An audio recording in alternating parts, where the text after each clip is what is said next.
মাদ্রাসা থেকে আন্দোলনে গেছে, আমি জানি না। পরে আমি রাত্র 9টা 9:30 খবর পাইছি আমার ছেলে গুলি খাইছে। মিছিলটা ফার্ম গেটের দিকে যাচ্ছিল, তখন ফার্ম গেটে অ্যাটেনশন নেই, পুলিশের গুলিতে সে মনে করে নিহত হয়। 6টার দিকে বাইরে 2 নম্বর টানার সামনে গুলি খাইছে, তারপরে গুলি খাওয়ার পরে দিলে গেছে সরদ্দি নেওয়ার পরে 2 ঘন্টা পরে আসছিল, চিকিৎসা করে নাই, চিকিৎসা হলাতে মারা গেছে।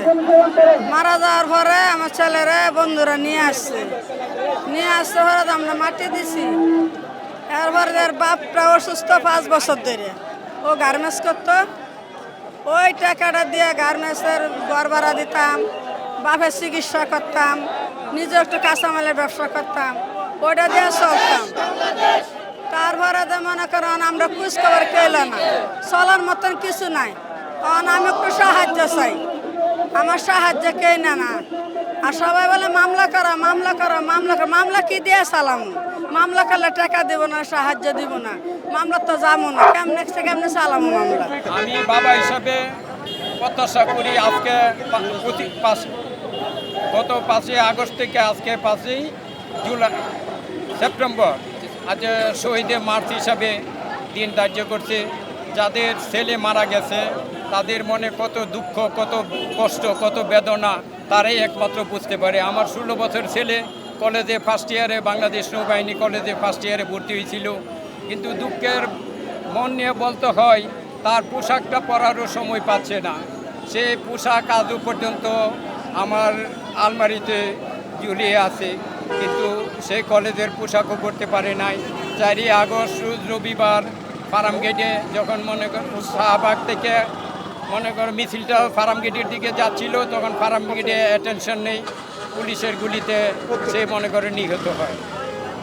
কিন্তু আমি বাংলাদেশের উপদেষ্টার কাছে একটি কথা বলবো, যে যেখানে শহীদরা মৃত্যুবরণ করেছে তাদের সঠিক বিচার যেন সঠিক তদন্তের মাধ্যমে সঠিক বিচার হয়, সেটাই আমাদের যারা শহীদ হয়েছে শহীদ পরিবারের দাবি এবং বক্তব্য। আমার ছেলের নাম মোহাম্মদ মিজানুর রহমান, মাদ্রাসা ছাত্র, 14 বছর বয়স, হেফজখানায় 200 বার কোরআন মুখস্থ করছিল।